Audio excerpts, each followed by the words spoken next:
میں پوچھنا چاہتا ہوں، مجھے بتاؤ آخر کس اعتبار سے تم اپنے آپ کو حضور اکرم صلی اللہ علیہ وسلم کی طرح سمجھتے ہو؟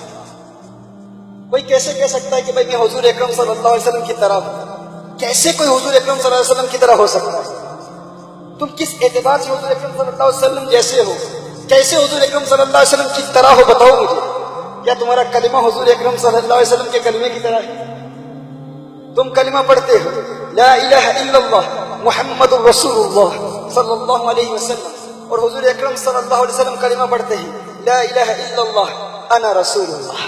تم کہتے ہو کہ اللہ کے علاوہ، اللہ کے سوا کوئی عبادت کے لائق نہیں، اور محمد صلی اللہ علیہ وسلم اللہ کے رسول ہیں، اور حضور اکرم صلی اللہ علیہ وسلم کلمہ پڑھتے ہیں لا الہ الا اللہ انا رسول اللہ، اللہ کے علاوہ کوئی عبادت کے لائق نہیں اور میں اللہ کا رسول ہوں۔ تمہارا کلمہ حضور اکرم صلی اللہ علیہ وسلم کے کلمے کی طرح نہیں، تمہاری نماز حضور کی نماز کی طرح نہیں۔ تمہاری نماز کیا ہے؟ کتنی نمازیں فرض ہیں تم پر؟ کتنی نمازیں فرض ہیں؟ کتنی فرض ہیں؟ کتنی فرض ہیں؟ 5 فرض ہیں نا۔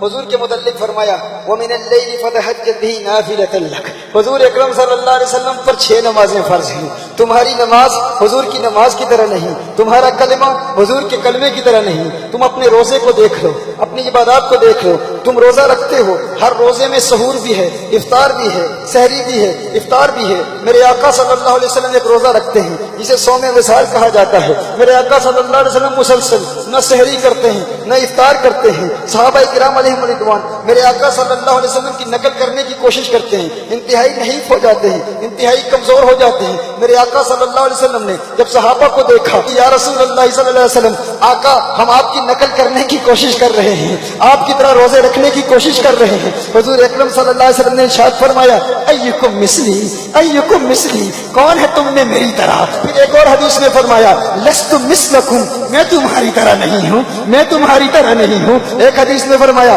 لست کہیئتکم، میں تمہاری طرح نہیں ہوں۔ صحیح بخاری اور صحیح مسلم کی حدیثیں پیش کر رہا ہوں۔ میں آپ سے پوچھنا چاہتا ہوں، تمہارا روزہ حضور کے روزے کی طرح نہیں، تمہاری نماز حضور کی نماز کی طرح نہیں، تمہارا کلمہ حضور کے کلمے کی طرح نہیں، تو میرے دوست تو مجھے بتا، میرے بھائی تو مجھے سمجھا، میں کیسے مان لوں کہ تو حضور کی طرح ہے؟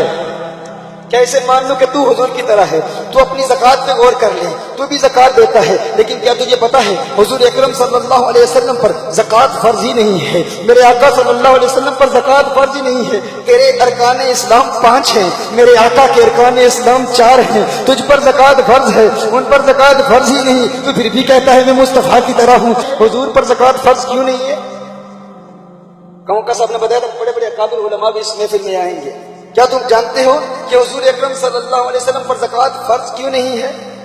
یہ مسئلہ تھوڑا سا وزنی ہے، لیکن عاشقوں کی محفل ہے، اس کا وزن اٹھا لیں گے انشاءاللہ۔ زکوٰۃ ادا کب ہوتی ہے؟ کیا آپ جانتے ہیں زکوٰۃ کب ادا ہوتی ہے؟ زکوٰۃ اس وقت ادا ہوتی ہے، نہیں وہ تو مالک نصاب کے حوالے سے بتا رہے ہیں نا، میں ادائیگی کے بارے میں بتا رہا ہوں۔ زکوٰۃ ادا اس وقت ہوتی ہے کہ جب مالک کی ملک سے نکل کر قابض کے قبضے میں آ جائے۔ جب مالک کی ملکیت سے نکل جائے، نکلنا شرط ہے۔ زکوٰۃ ادا اس وقت ہوتی ہے جب وہ مالک کے ملک سے نکل جائے، اس کی اونرشپ سے، اس کی پوزیشن سے نکل گئی، پھر زکوٰۃ ادا ہوگی۔ دیکھیے فقہ کا ایک مسئلہ ہے، الولد وما فی یدہ کان لابیہ، بیٹا اور بیٹے کی ساری جائیداد در حقیقت اس کے باپ کی جائیداد ہے۔ الولد وما فی یدہ کان لابیہ، ایک بیٹا اور اس کی ساری جائیداد، اس کی ساری ملکیت، جس چیز کا وہ مالک ہے وہ در حقیقت اس کے باپ کی ہے۔ اب باپ اگر اپنے بیٹے کو زکوٰۃ دے گا تو باپ کی ملکیت سے نکلے گی ہی نہیں۔ کیوں نہیں نکلے گی؟ کیونکہ بیٹا اگر مالک بنے گا تو بیٹے کی جائیداد در حقیقت اس کے باپ ہی کی جائیداد ہے۔ الولد وما فی یدہ کان لابیہ، اسی لیے باپ اپنے بیٹے کو زکوٰۃ نہیں دے سکتا، کیونکہ جب وہ اپنے بیٹے کو زکوٰۃ دے رہا ہے گویا کہ وہ خود اپنے آپ کو دے رہا ہے۔ ایک اور جزیہ بھی سماعت فرما لیجیے، کہا العبد وما فی یدہ کان لمولاہ، العبد وما فی یدہ کان لمولاہ، ایک غلام اور غلام کی تمام ملکیت در حقیقت اس کے آقا کی ہوتی ہے۔ در حقیقت اس کے مالک کی ہوتی ہے. غلام اور غلام کے پاس جو کچھ بھی ہے در حقیقت اس کے مالک کا ہے. اب سمجھ رہے ہیں میں کیا عرض کر رہا ہوں؟ اگر آپ سمجھ چکے ہیں تو میں آپ کی واہ پر آپ کو واہ کہتا ہوں. بہت دور پہنچ کے ابھی میں نے مسئلہ مکمل ہی نہیں کیا ہے. کچھ چہرے مسکرا رہے ہیں، ان کے لبوں پر تبسم کی کھلکھلاہٹ بتا رہی ہے کہ ماشاءاللہ یہاں پر صاحب فن بھی بیٹھے ہیں، اصحاب فقہ بھی بیٹھے ہیں. الولد وما فی یدہ کان لابیہ، بیٹے کے پاس جو کچھ بھی ہے اس کے باپ کا ہے. اسی طرح العبد وما فی یدہ کان لمولاہ، غلام کے پاس جو کچھ بھی ہے اس کی ساری ملکیت، اس کی ساری جائیداد در حقیقت اس کے مالک کی ہوتی ہے،